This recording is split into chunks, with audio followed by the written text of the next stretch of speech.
Thanks for staying with us on Midday Kentucky. Well, at only 21 years old, her debut novel was published last month. Here to talk about her twisty sci-fi mystery is Samantha. Samantha, thank you so much for being on the set. We're going to tell everybody, Samantha was our intern last year who does a fantastic job. Incredible. Thank you. How's it feel to be on this side now? It's so weird. I've been on TV before, but this is so nerve-wracking. Yeah. It's about you right now. Oh, yeah. Yeah, this is all, and you know so much about this, way more than any of us, so don't be nervous. Yeah. Tell us about your book. Okay, so my book is sort of a fusion between boarding school mystery and science fiction. So it's about a girl named Lydia whose brother has died. He's sort of disappeared. He's never been heard from, so everyone just assumes that he's dead. And a few years after this happens, my main character, Lydia, actually ends up getting kidnapped. And she wakes up in this really weird boarding school. And as she's sort of wandering around trying to get her bearings, she sees a school photo on the wall that her brother is in. So then it becomes up to her to figure out where he's been all this time, what happened to him, where is he now, since he's not here anymore. So Spicy already. All right, yeah, you have my interest. I've got to know, what really inspired you to do this? I have been working on this book since I was about 13 years old. There's a very weird sci-fi concept that just sort of provides the backbone for the whole book. Don't really want to spoil that, but I came up with that when I was about 13.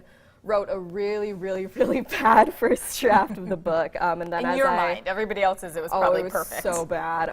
But then as I got older, I rewrote it, and then I finally figured out who my characters were, what I really wanted to say, and just it became what it is now. So I have to ask, Brittany, was this like a dream you had? What this idea you followed through for a really long time frame? Yeah. I've always wanted to be a published author. So. But the story itself, was this something that came to you in a dream? Where did that inspiration come from? Well, my best friend and I used to write books together all the time, and when we were coming up with the name of a fictional world, we just sort of came up with the word Latium, and so then that's what sort of inspired that whole thing. But I've always just really loved science fiction. That was my first love, and I always wanted to go to boarding school, so that was sort of where that all came together, from. right? Yeah. You know, Samantha, a lot of our viewers are probably, they're interested. They've got their ideas. They maybe want to get into writing.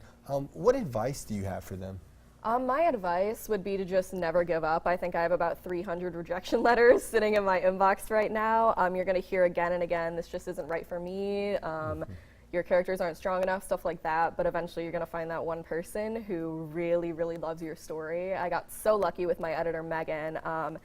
When she first called me, she was like, oh, I was up until 3 o'clock reading your book, which was just so amazing to hear. And yeah, just perseverance is a lot of it, because agents and publishers, they're so busy, they have so much to do. So just keep finding knocking on that door. Yeah, just keep at it. That's great advice no matter what you're is. doing. It really is. Now, your characters in your book, they're very diverse, and I know you feel very strongly about this. Why is it so important to have such diverse characters in especially a young adult book?